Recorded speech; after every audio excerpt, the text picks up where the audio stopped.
இந்த தீபாவளிக்கு 385 லட்டு டேஸ்டியாகவும் ஈஸியாகவும் செய்கிறது எப்படின்னு பார்க்கலாமா? வாங்க.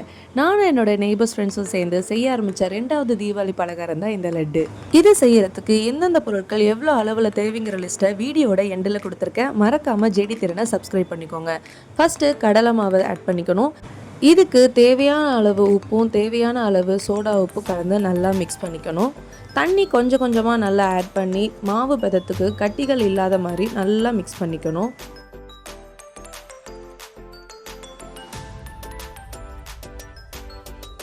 அவ்வளோதாங்க, லட்டுக்கு தேவையான பூந்தி செய்கிற மாவு ரெடி பண்ணியாச்சு.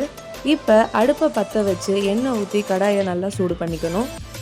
எண்ணெய் சூடானதும் பூந்தி தேய்க்க ஆரம்பிச்சிட்டோம்.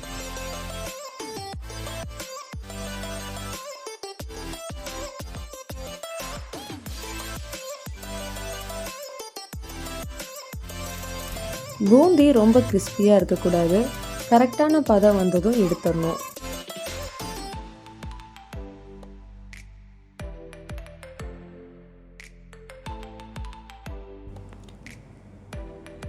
இப்போ செஞ்சு வச்ச பூந்தியில் கிராம்பு ஆட் பண்ணிக்கலாம். அதை ஒரு பெரிய குண்டாவுக்கு மாற்றி அதை நல்லா மிக்ஸ் பண்ணிக்கலாம்.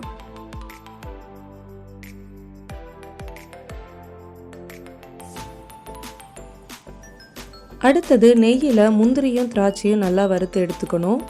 நாங்கள் ஒரு முந்திரியை 6 பீஸாக கட் பண்ணி எடுத்துக்கிட்டோம். அப்போ தான் எல்லா லட்டுலேயுமே ஒரு பைட் முந்திரி கண்டிப்பாக வரும். இப்போ சர்க்கரை பாகை காய்ச்சிக்கலாம். ஒரு கம்பி பதத்துக்கு சர்க்கரை பாகு நல்லா காய்ச்சி வந்ததோ அதில் ஏலக்காய் பவுடரை ஆட் பண்ணி மிக்ஸ் பண்ணிக்கலாம். கொதிக்கிற சர்க்கரை பாகுவை இந்த பூந்தியில் நம்ம ஆட் பண்ணிக்கணும். கொஞ்சம் லேட் ஆனாலும் சர்க்கரை பாகு அது சர்க்கரை கட்டியாக மாறிடுது. இப்போ இந்த பூந்தியில் நம்ம நெய் ஆட் பண்ணி நல்லா மிக்ஸ் பண்ணிக்கலாம்.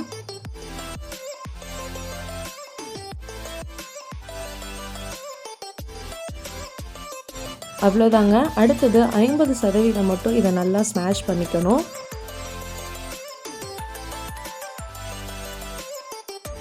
அவ்வளோதாங்க, நம்மளுடைய டேஸ்டி லட்டு ரெடி ஆயிடுச்சு. அடுத்தது நாங்கள் செய்ய போகிற தீபாவளி பலகாரம் தேங்காய் மிட்டாயும் மிச்சரும்.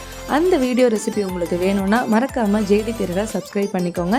எல்லாருக்கும் அட்வான்ஸ் ஹாப்பி தீபாவளி.